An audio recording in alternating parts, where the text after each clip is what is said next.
this little video we're going to have a look at capos. So a capo is a device that's used on the neck of a stringed instrument, in our case a ukulele, to transpose the strings and shorten the playable length and so raise the pitch of the instrument. The word derives from the Italian capotasto, which actually means the nut of a stringed instrument or head of the fretboard. There are loads and loads of different types of them, of course. They look like this. The ones along the top have levers on them and springs that sit on top. The two below or three below work slightly differently with the screw and with an elastic bit that goes around the back of the instrument. They're all pretty bulky really, except for the D'Addario. So these two here, we'll have a look at these two. The Shub, which is quite a famous one, and the D'Addario, which is probably the smallest I've found so far. To illustrate them, there's the Shub there. See how big it is. And there's the D'Addario. So we use a capo by putting it on the fret across the fretboard here, just for example like that on the second fret. Put it there, and it then means it raises the pitch of the instrument, and it means you can then play in a different key, but using easier fingerings, and it means you can raise the pitch and change the pitch. Perhaps to suit your voice, so if it's too low you can bring it up a little bit. Basically what they do is they create a new nut. So there's the nut there that you would normally have, and then this just puts in a new nut here. Okay, so and you can play the shapes as you normally would, but it's just raised up a pitch. Here's a little sort of short video on how to put them together. You need to make sure that this is using the D'Addario one, which has of course got a screw at the back. You need to make sure it's sat nicely between the frets, and you tighten it up, but you don't want to tighten it too much because you don't want to damage the instrument. You just want it to be enough so that it's pressing the strings down behind the fret and that they ring out clearly, which those do. And just to prove that it's in tune, because you probably might need to retune once you put one on. There you can see that it's on the 4th fret, and it's playing the chord E, which we'll get to in a minute, by playing a C shape. You do need to realise that it might go out of tune a little bit once you put it on here, so it's always useful once you put it on, you check the tuning. That's because of what's known as the intonation, which is the distance between the frets. And if you may play up here and everything's perfectly in tune, when you start to play up here it goes out of tune because the frets aren't positioned in exactly the right place. So they may be very slightly out, and that's enough to put them out of tune. So you'll see a lot of people put a capo on and then they'll recheck the tuning to make sure that it's okay.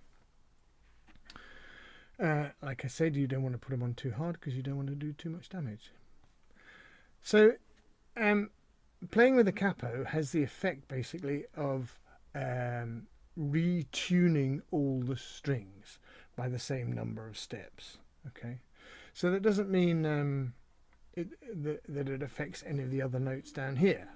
So on the 5th fret the C string is still an F, you know, that stays exactly the same. It's these ones up here that will change, and that allows you to keep playing the shapes that you're used to playing. If you were to retune up here, tighten the strings or slacken them off so to a new tuning, then your fingering would have to be different for the chords because all of the strings would change. And of course, if you wanted to move the capo up to here, you're going to be really tightening the strings, and there is only a certain amount that you can retune before the strings will either snap or they'll be too flabby and you can't really play them properly. I've got a little example here. What I've done is I've taken a very, very simple 12-bar blues in E. And of course we all hate E, don't we? Because nobody can ever play it. And you'll see that the bit at the top has just got the E version of it. So E, E7th, A, E, B7th, A, E, and a B7th. So that's a fairly straightforward 12-bar in E, which is difficult to play on a ukulele. It's, you know, not impossible, but your fingers getting a bit of a muddle and stuff. So it's easier if we can transpose it. So if we transposed it to say C, because we can play C's easily enough, we put the capo on the 4th fret. Now where you've got your G, C, E, A is your opening tuning, by putting the capo on the 4th fret, that then changes to B, E, A flat and C sharp. Okay, so that is now your tuning along the top. And by placing our finger on a C shape, we then add an E at the bottom. So you get B, E, A flat and an E, and that's of course the E chord, because we know that comprises of a B, an E and an A flat. So this is what you'd be playing, is the bit down at the bottom where it says E with the capo on the 4th fret, but the actual sound will be the bit at the top. So here's a little video of the two together.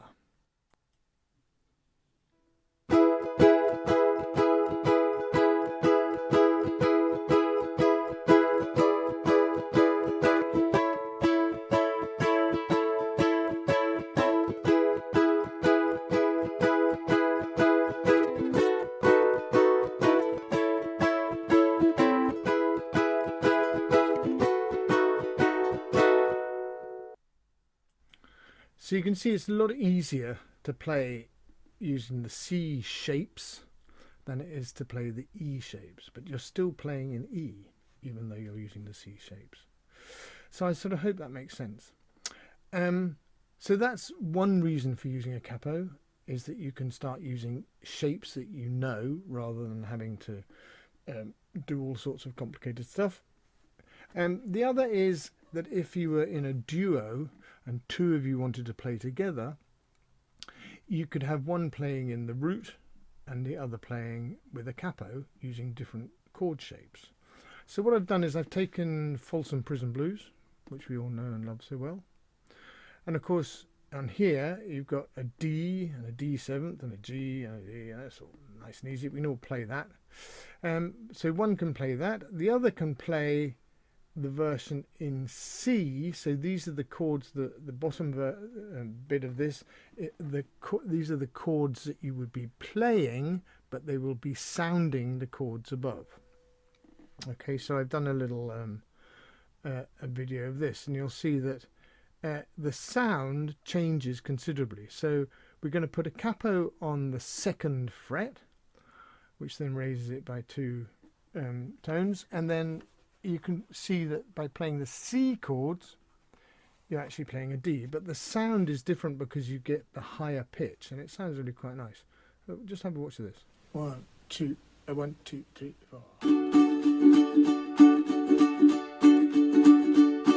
I hear a train a-comin', it's a rollin' round the bend. I ain't seen the sunshine since I don't know when. I'm stuck in Folsom Prison. Time keeps driving on. That train keeps rolling under the San Antonio.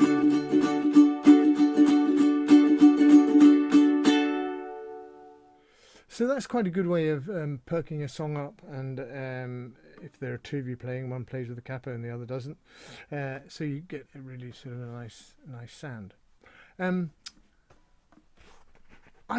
It's a little tricky for me. I don't really like capos that much on the ukuleles. I'm a big fan of them on the guitar, definitely, but on the ukes, I don't really use them that much. They're quite inspiring sometimes. You can whack a capo on a fret, and then you can, you know, play some chords that you know, and you suddenly get a completely different sound out of the uke, and that's quite inspiring, and that's quite nice. But actually, I find that they get in the way, to be perfectly honest. The best one that I found so far was this one, which was the D'Addario, which is really small, and it's not too bad, really. It's not that easy to use, but well, it is easy to use, I suppose. Really, you just shove it on there and tighten the screw there. Don't tighten it too much. And if you've got big fingers like I have, they do tend to get in the way a little bit, particularly the shubs. I find these ones, although they're much easier to use, you just put them on there, clip them in, and they're done. But for example, I can play a C quite nicely there, but if I wanted to come and play an E7th, I'm going to have to move my hand right over the top of it, so it's almost on the other side of the capo. The same with the G7th. And then back round again for the Fs or the As or whatever. So I just find that they get in the way a bit. So I'm not a huge fan of them, really, to be honest. Although they do have their uses. And of course, particularly if you're playing a baritone. I always play tenors, so I can just about get away with it. Anything smaller than a tenor, and I think you're going to be struggling a little bit. But depends a little bit on your fingers and the size of your fingers and whether you can get in and around them. If you're playing a baritone, then they're great. You've got that extra space, and that I think would help a lot. And of course, baritone tuning is based on a guitar tuning. So if you put a capo on the 5th fret of your baritone, you've got normal ukulele tuning. So that's help.